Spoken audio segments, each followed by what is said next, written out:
Welcome back to the channel. Just wanted to make a quick Void Maze video. This mode is very straightforward. Basically, you're going to be going through all the floors.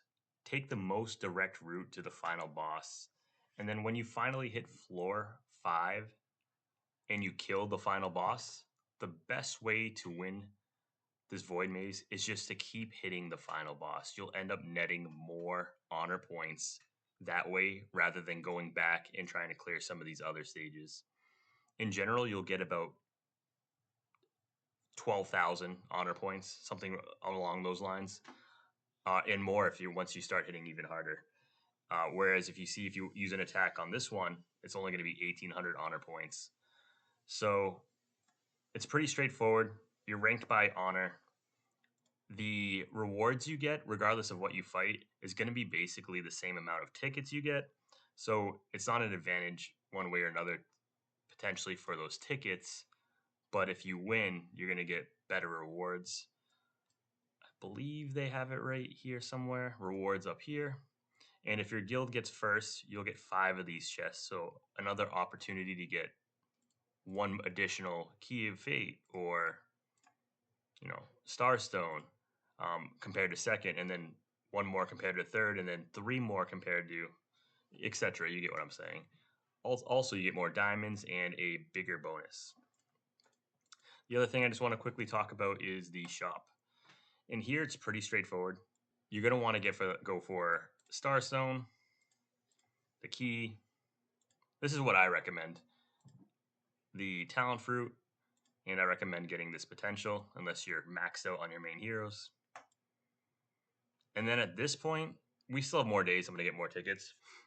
I usually get one of these. This one is selectable, which is really nice. And then these other 2 are random. They're really expensive.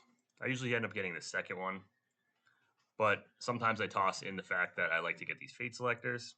And there is a real gamble over here as well that you could go for this random spirit gift. It's only 2,000, but you can get some of these earlier ones. I don't know the percentages. If you do know them, throw it in the comments. This could technically maybe net out better than this one, 4-1, if you could get one of these every 4. It is probably lower than 25%. I just don't know for sure. But there's really nothing wrong if there's something special you want to get here. There's not too many options, and you'll have plenty of tickets to get most of the items. I almost forgot to mention the fights. If you're in the starter zone, you're going to only have one lineup, so it's not a big deal. But after the first time you've had the Void Maze, you'll end up with boss fights like this, where you're going to have 3 teams to use against the boss. And just set up your most balanced teams and make sure you do the edit equipment. That is the most important feature of that, because the equipment is so important to have your damage dealer actually have the damage items, right? So just make sure you're doing the equipment.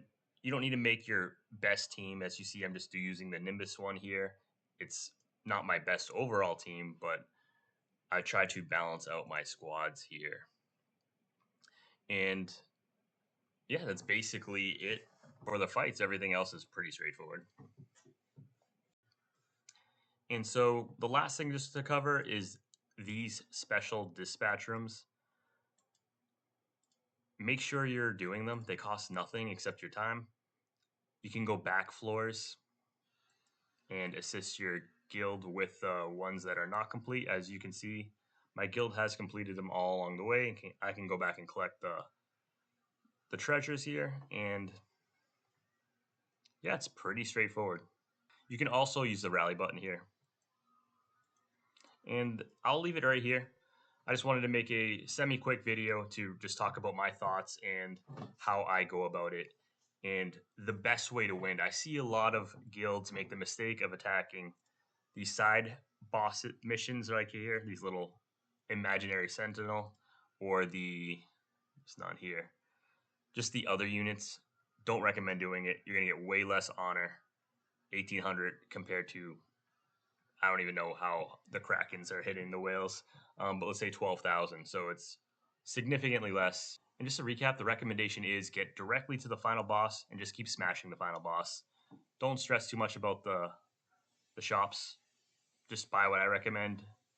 The top stuff, anything that says recommend, you're not going to go wrong. There's not a massive gap between everything else if you get these first four. Those are the what I consider the most important.